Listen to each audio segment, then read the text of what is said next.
Welcome back, everyone, to Vox Markets. My name is Paul Hill, and I'm delighted today to be able to speak to Jerry Randall, CEO of Venture Life, a leading OTC consumer healthcare products group. So welcome, Jerry. Thanks, Paul. Good to see you. Good to talk. Yeah, well, big congrats on Monday's positive business update, together with the appointment of the new Chinese distributor. But before we sort of dig into the details, I don't suppose you could quickly remind investors of the product portfolio of the group. Sure, yeah, we've got a portfolio of products covering some great self-care areas. So we're in the areas of women's health with a product called Balance Active for bacterial vaginosis. We acquired that last year. We're also in the areas of diabetes management with some glucose management products, which help for people who are having low blood sugar levels. We're in the area of oral care. We've got products for fresh breath, mouthwash fresh breath, or also for plaque reduction. We have some products in the area also of skincare and other self-care areas. So a relatively broad sort of portfolio, brands that you'll be able to go to all the high street stores and buy. And keep in your bathroom cabinet. Yeah, and that gives you a good sort of diversification, doesn't it? Presumably, from an investor perspective, a good sort of like spread of risk. Yeah, I mean, it's as a consumer, these are all products that you would go and buy and use, and either on a regular or irregular basis. And so people can see we're in different segments. They can see our brands are present. They wouldn't see the Venture Life name in Boots, but they'll see our brands individually in Boots and go with those. So yeah, that does give investors a good view on a balanced self-care portfolio. You sound as though a bit like Unilever or GSK in the making there, but just broadly with the OTC market, just as a bit of background from an investor perspective, what are the sort of the attractions of that particular market? I mean, I saw it was about $150 billion worldwide and growing organically around about 5 or 6%. Yeah, I mean, it's mainly sort of cost demographics that are changing, because if we go back 20, 30 years, a lot of our healthcare was provided, particularly in this country, but also others on prescription. And with burgeoning population, people living longer, better lifestyle, better food, better, I suppose, taking care of ourselves, people are living longer. And the governments can't afford to pay for their healthcare all the time. So people now have to take more responsibility for their own healthcare, which is not only sort of diagnosis, but also choosing the product and paying for it themselves. So that self-care OTC market is just going to continue to grow faster than the growth in population as people are forced more and more to pay for their own healthcare and therefore make the choices about what healthcare and what products they use. Yeah, and I'm guessing presumably sort of like with the company's sort of niche products, then they're pretty much sort of defensive, because the consumers are pretty brand loyal, I guess, because if you start with using with one, you don't really want, if particularly to treat a medical condition, you don't want to start changing if it works. Yeah, exactly. I think brand's important because people, do like brands in today's society, and they recognise quality within a brand because the brand owner will invest in that. Ultimately, it's the efficacy, and all of our products are backed by clinical data, so they do work. The clinical data supports that, and exactly as you say, if someone's got a product and it's working, or if it's been recommended to them by a healthcare practitioner, then they will, continue to use it, and you don't get this swapping so much into generic or own name brands, except at the very low end of the market, and that's not where we operate. Yeah, I mean, there's no chance if when it comes to sort of like saving a couple of pennies, if it's going to sort of like degrade your health, I mean, it's you're crazy to sort of like do it. And what are the sort of what are the sort of the key USPs of Venture? I've obviously got that tight sort of niche brands, but I mean, I noticed you've got quite a good sort of like vertical integration in your operations and stuff. Yeah, for the size of business, it's quite unusual how vertically integrated we are, but it's fundamental in our view to how you grow, develop, and maintain brands, to be able to develop new products within your portfolio, to manufacture them yourselves, and control that manufacture. I mean, obviously, as we've seen last year, there's been a huge impact on input costs that's come across every sector, and with your own manufacturing, you're able to mitigate that perhaps more than if you're just using contract organizations, and it gives you that flexibility to service customers. So if a customer wants to change the time of their order, the size of the order, when it's received, what's going in it. You've got ultimate flexibility to manage that. So so being vertically integrated is vital to our customer service, and ultimately our products are great, but our customers, who are the businesses we sell to, we're a B2B business, we're not a B2C business. Our customers really put high priority on customer service. So that's not only quality, but also on-time delivery and such like. So it's really important being vertically integrated to be able to offer that full level of service. Yeah, and I see you've got quite a pretty global distribution as well. It's sort of serving in 90 countries, and that allows you to presumably not only to get the economies of scale of your own brands, but also sort of like service other brands, presumably as well. Yes, it is. Yeah. So if you look across our business, about 60% of our revenues now come from brands that we own and our brand names. And then the other 40% comes from where the customer's selling essentially the same product, but under their brand. Mm-hmm. And that can work in certain markets. So with our Balance Active products, which we have, which is for bacterial vaginosis, we sell that as Balance Active. It's our brand. We sell it, but we also have an agreement with Bayer, the big consumer business, and they sell the same product under their Canis Balance brand, which is their Caniston franchise. So we're able to enter markets where they both sell it under their brand and we sell it under ours. So you've got two brands in the marketplace, which is a stronger proposition than just one. Ultimately, how do you want to sort of like get that split between sort of your own brands and sort of third parties? Yeah, I mean, obviously, ultimately, having our own brands, which attract higher gross margins, is where we want to gravitate to. But having said that, we have a lot of really good long-term customers who we manufacture products for and develop as well, that are sold under their brands. It's good, profitable business for us and good customer base. So we'll always maintain a balance, but I would a combination of the two. But I would expect always to have a priority on having our own brands because they generate higher margins for us. Okay, and then so let's just step through the sort of the Monday's trading update. Business update together with sort of the December's trading update. And can you just walk us through the sort of the last two acquisitions? Because obviously you raised quite a bit of money 12 months ago, and then you've you spent it wisely. It appears on BBI Healthcare and Helsinn Interactive Care. Yeah, sure. So BBI was an essentially UK-based business with a manufacturing operation in Sweden.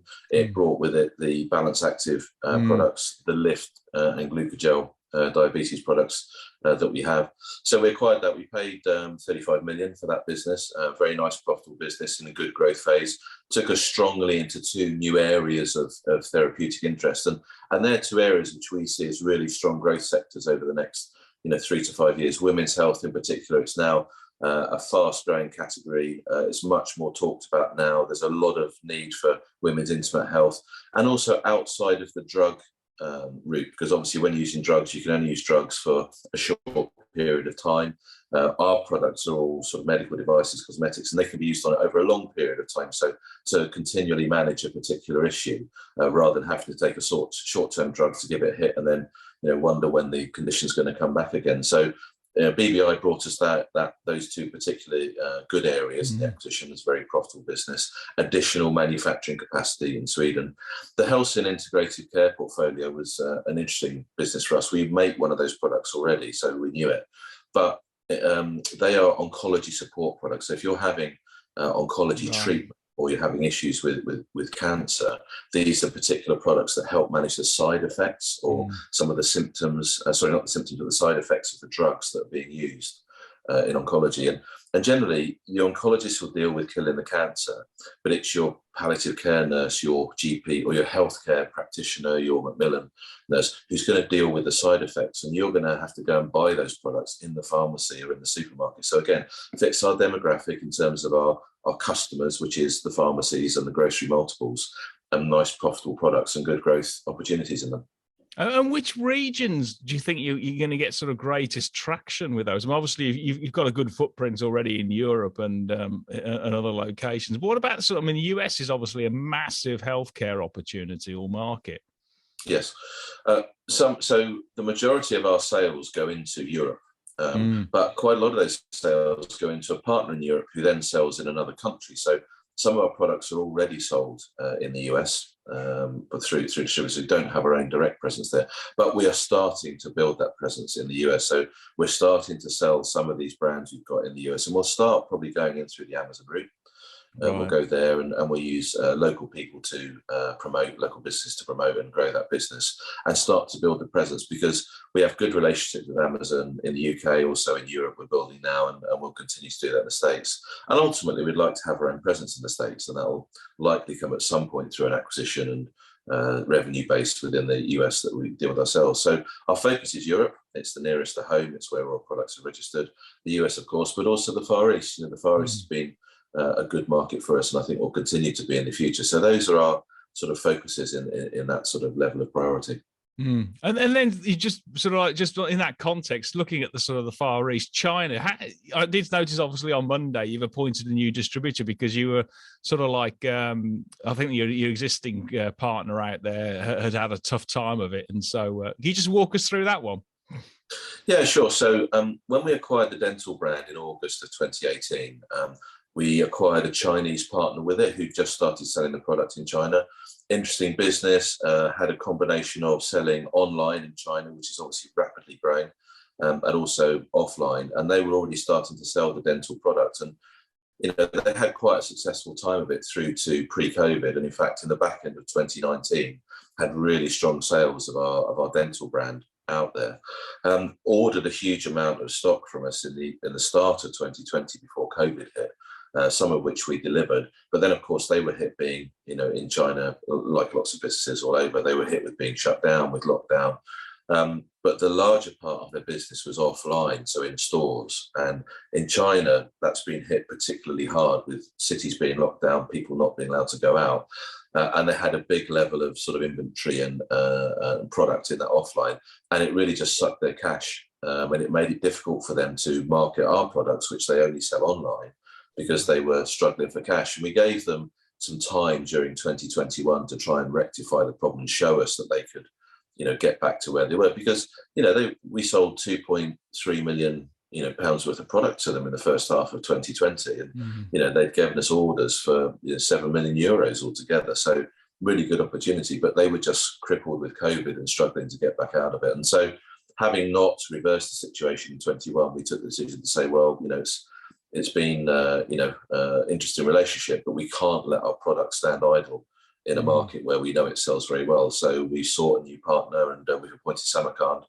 A really interesting business model. They focus on taking European brands into China, and they've set up this particularly strong nomad platform, I think they call it, for e-commerce. And they've already taken their first shipment of product and underway. So we have good high hopes for Samarkand. One of the real benefits is we deal with them in the UK, and they then deal with their Chinese operations. So we're not having to deal directly with a Chinese distributor. And over the last 2 years, that's been difficult because we haven't been able to go and see them. And particularly in territories like China, often communication over email, Zoom, phone calls is much harder. You need to go and sit in front of people. So not being able to do that has made it more difficult. And now with this new arrangement, we've got a direct UK interaction. Yeah. And then sort of like in the December trading update, you mentioned you'd had some sort of like customer destocking. Was that anything to do with the sort of the hand sanitizer gel, or was it across the whole portfolio? No, it's a different thing. The hand sanitizer gel, we sold a lot in 2020, but there was so much in the channel, and that was an opportunistic sale. There's so much in the channel at the moment that there won't really be much hand sanitizer gels for quite a while, sales for quite a while. No, it was generally what we saw in 2020 was when COVID hit, a lot of our customers were quite worried that supply chains would ultimately get delayed.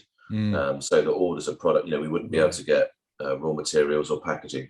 So they still put in their same level of orders generally, even though their sellout was lower because of obviously the lockdowns. So what we think happened was during 2020, they actually ended up at the end of the year with a bit more stock than they might ordinarily carry. So for example, if they were doing typically 4 orders a year from us, they would have done that in 2020, despite COVID, to make sure they had plenty of stock. But in 2021, they might have only done 3 as they run that stock level back down again. So we've seen that across quite a lot of customers, and it means, I think, the general level of demand in 21 has been similar to 2020 in terms of retail sellout, but they had a bit more stock at the start of 21 than they had at the start of 20, and that's made slightly lower order patterns in 21. Right, yeah. So it was really just a timing issue. So you should be starting, hopefully, to see normal ordering in 2022. Yeah, we think that stock build-ups now, has now gone down. So we'd expect to see a return to normal. And we're very positive about seeing that organic growth return in 2022. Obviously, we talk a lot to our distributors and our customers, and sort of see where they are. So yeah, we've got good confidence in 22. And what about the sort of supply chain disruption caused by, obviously, COVID? You talked about sort of increasing raw material price availability, inflation. Obviously, you've had component shortages as well, and then on cost with freight and stuff like that. How is all that sort of working through? Yeah, so as you said, the input prices increase come from 2 areas. So obviously, transport, logistics, we know that. We know, for example, in the middle of 21, if you're shipping a container to China, it was costing over 20,000 euros, whereas it used to cost 3,000. So, we don't have to pay our outbound shipping costs, but we do have to pay on the way in for our supply costs. So the shipping cost was one component, transport costs, but also, because of reduction in supply chain, companies not being around, companies charging more to cover their inbound costs as well. So we saw about a 3% hit to our gross margin during 2021, which all came from that supply side here. And then what we've been doing, obviously, we look to then pass that on to customers. Obviously, nobody likes getting price increases. In the same way we don't like them on the way in, customers don't like them on the way out. But we've done that with customers now. They've been generally reasonably understanding. So during 2022, you'll begin to see the impact of our customer price increases coming through, which will begin to mitigate those cost price rises that came to us. And what we haven't done is we've assumed going forward that those increased supply costs to us are going to stay where they are. They're not going to go down. So, in the sort of numbers that the analysts are putting out, they're assuming no reduction in supply costs, but obviously beginning to have the impact of higher customer prices, which is starting to mitigate that. I think those supply prices will get better in the long run, but whether that's next year, the year after, whatever, as competition returns, as normality returns into the supply chain, I think you will see them start to come back. So we should see sort of raw, gross margins increasing, getting back above 40% on average, I guess. Yeah, yes. Okay. Yes. Well, partly from that customer price increase, but also, for example, the full year impact of our 2 acquisitions. We made them halfway through the year. They're higher margin businesses than we were before, so you'll see the full year effect of that this year as well. So those 2 things will contribute to a percentage margin improvement this year. Yeah, and then I did notice, I think it was back in 2020 or early 2021, you talked about sort of the Dentyl dual action and the Fresh Protect product, sort of like helping people sort of like protect themselves against COVID. What do you expect there? Yeah, so there was some in vitro work done by the University of Cardiff. They've got a dental school there. And at the time they started doing that work, it's because dentists, it was in the first lockdown, and dentists were saying, well, when patients come back in, how do we protect ourselves? If a patient comes in and they've got COVID in the mouth. So that's what it was done. And it showed that an ingredient called CPC, cetylpyridinium chloride, which is in Dentyl and 1 or 2 other products, actually destroys the lipid layer around COVID. So there's a lot of, I say conjecture, that might not be the right word, but there's a lot of discussion about where COVID infects the body. So obviously, I think most people think it invades because you inhale it, it goes into the lung and causes the infection. But there's also a school of thought which suggests that actually it's absorbed into the bloodstream in the mouth, because the mouth is a place where rapid absorption into the bloodstream happens, and therefore causes the infection by traveling through the bloodstream. And that can be seen if you have an infection in the lower part of the lung. It's not logical that that's come from inhalation. It's probably come through the vasculature. So there's certainly schools of thought thinking that if you can destroy COVID in the mouth, then it reduces the risk of infection. And in fact, Salisbury Hospital got in touch with us this year and said, look, we're recommending all COVID patients use Dentyl 2 or 3 times a day because it reduces the viral load in the body. So we then funded or supported Cardiff to do a study to see in humans if that worked, and that went on during 2021, and we're hoping to have the results of that published in the not too distant future. We had hoped it would come out in the autumn. It's being peer reviewed at the moment because it's obviously much better to have a peer reviewed publication go out of the study results, and we'd hope that would be published quite shortly. So if that's the case, I don't know what the effect is, but if it shows that Dentyl reduces the level of COVID in the mouth, then maybe that will be seen positively by people. And I guess that's all upside. It won't be in the analyst forecast anyway. It's just is pure extra sales if it happens. Yes. Yeah. And then you talked about earlier on in terms of your own product development, which areas, because obviously you've got these sort of 60% of your sales is your own brands. How are you thinking about sort of developing those brands going forward? Is it sort of like through extra efficacy, functionality, or brand stretch, or? Yeah, there's three areas where we work. So obviously the first area is any brand we have, we want to get it into all our key markets. So that's in the UK through the direct to retail, the retailers operation we have there, and also in the Netherlands, and then particularly in the core European market. So that's about geographic expansion at the end of the day. The second thing will be new product development. So bringing in further lines of product under an existing portfolio. So you mentioned earlier the Fresh Protect product that we have. So Dentyl, our main mouthwash, is a two-phase product. It's 85% water, water-based, and 15% oil, and that's to do with the mechanism of action. The oil helps with the coating of the gums and the teeth to reduce plaque. But we have produced a lower cost product called Fresh Protect, which is 100% water-based product, to bring those lower price consumers into the brand with the view that they like the brand and they enjoy it. They would then potentially trade up into the more effective brand, which is the dual phase product. So again, by bringing new products into the brand, you can attract other customers into it and then trade them up into the premium products.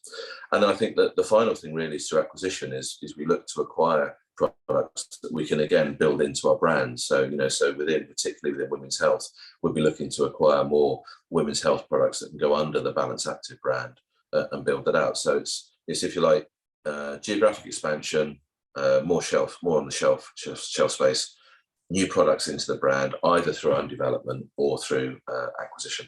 And well, just on that acquisition side of it, obviously you've been very successful over the years. You've sort of rolled in a lot of deals, etc. Can you just give us a quick example of how that might work with bringing a brand into the portfolio that basically would be underneath the Balance Active one? How would that actually work?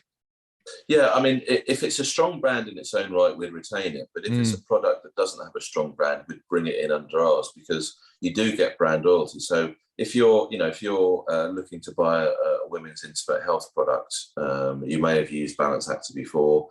Bacterial vaginosis is quite a common condition, quite badly diagnosed. It's often diagnosed as thrush rather than bacterial vaginosis, and they're very different treatments. Thrush is an infection, whereas bacterial vaginosis is a pH imbalance.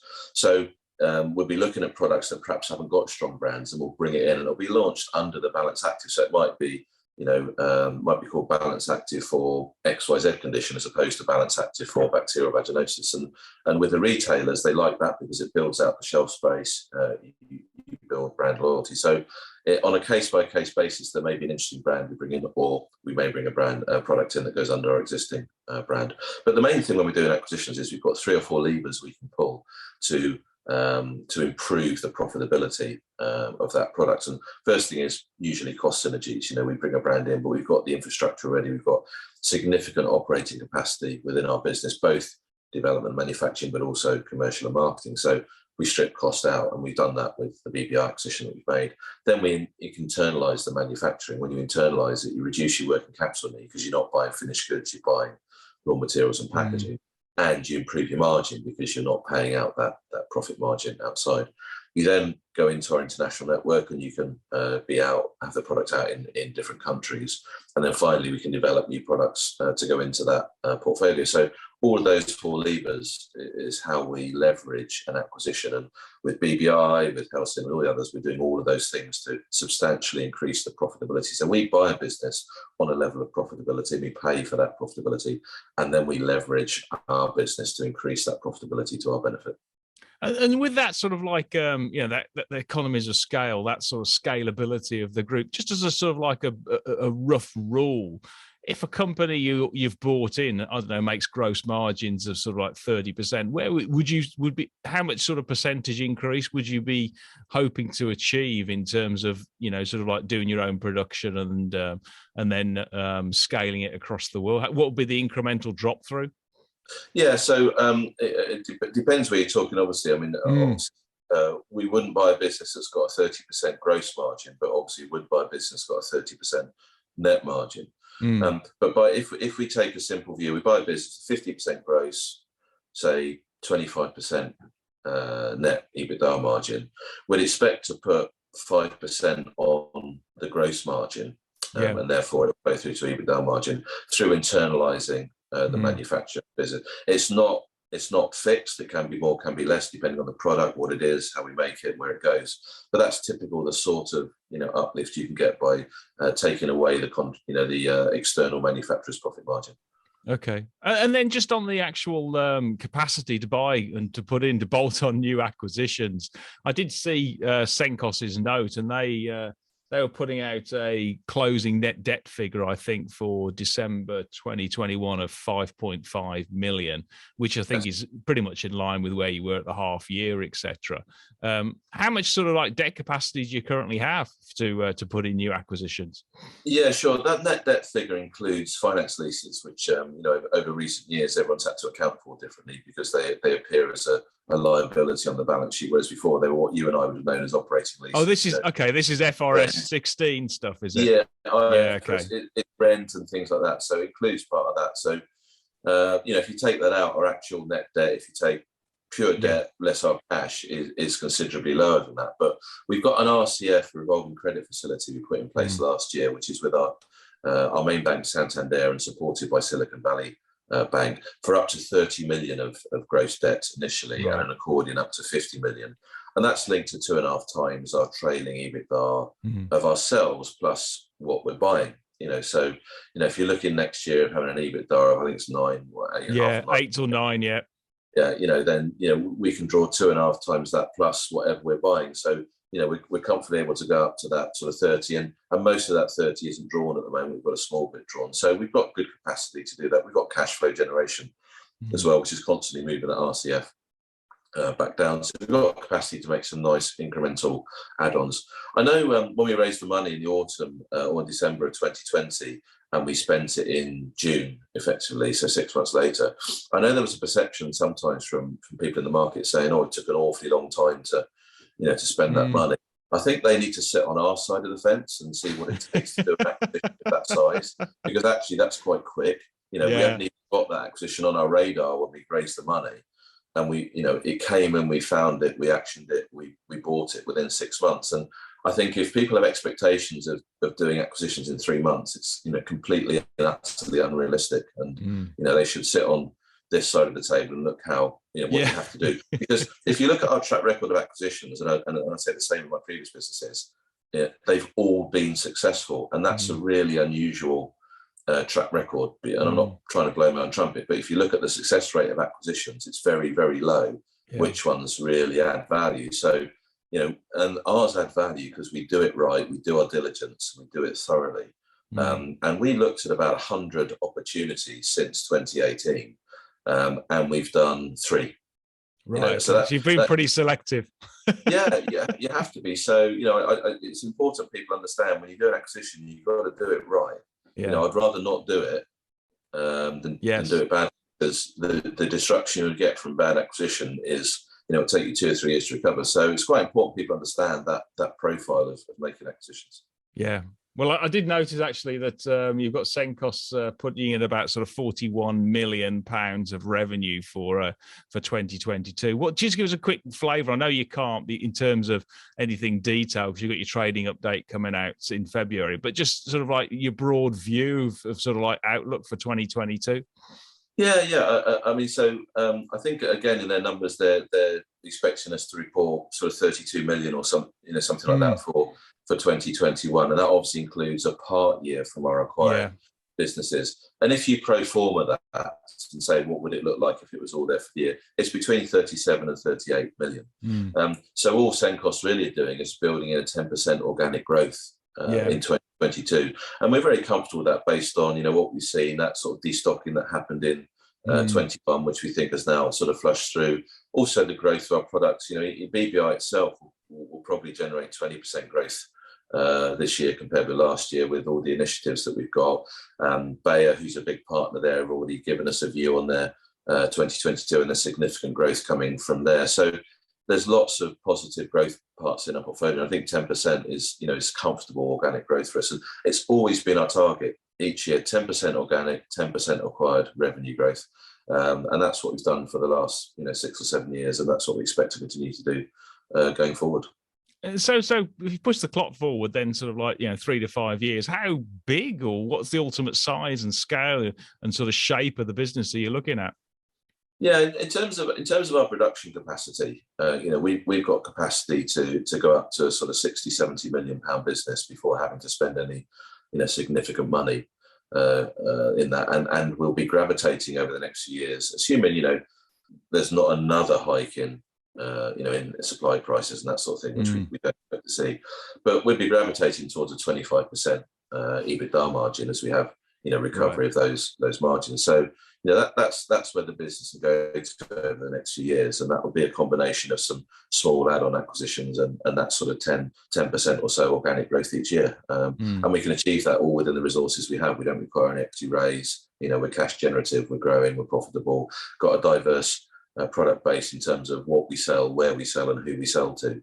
That's really how the business looks over the coming years. Yeah, and I would highlight just to investors, just from a valuation perspective, even at the sort of like 47 or 48p that it currently trades, the shares are still relatively modest compared to the sector. It's on about 8 times forward EBITDA, and the sector's on sort of 15 to 20 times. And if you run those sort of multiples instead on the actual business, you get a price well north of 90p. And actually that chimes with, I think, with what Simon Thompson of Investors Chronicle came out with. He came out with a £1 on, I think it was on Tuesday yesterday, and likewise Senkos have got an upside case of 127p. So there's plenty of value there for investors to have a good look. That's for sure. So I understand, and there's plenty of transactions in the private space. Healthcare business trading at 20 times. So we know that's the right place for valuation, and we understand confidence was hit last year with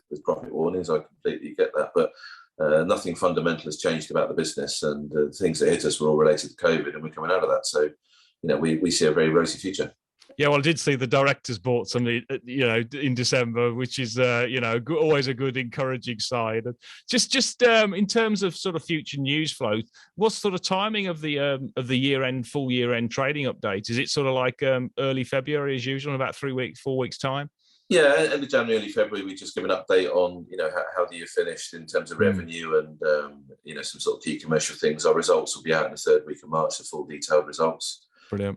And that's, I think it's the 24th of March. And then, and then just look out for, more deals, M&A and other things that we're up to. Fabulous. So steady flow of that. Brilliant. Okay, well, I look forward to getting touching base in about 3 weeks for the trading update, Jerry. So well done. Thank you. Great. Thanks very much, Paul. Thanks. Bye-bye. Bye.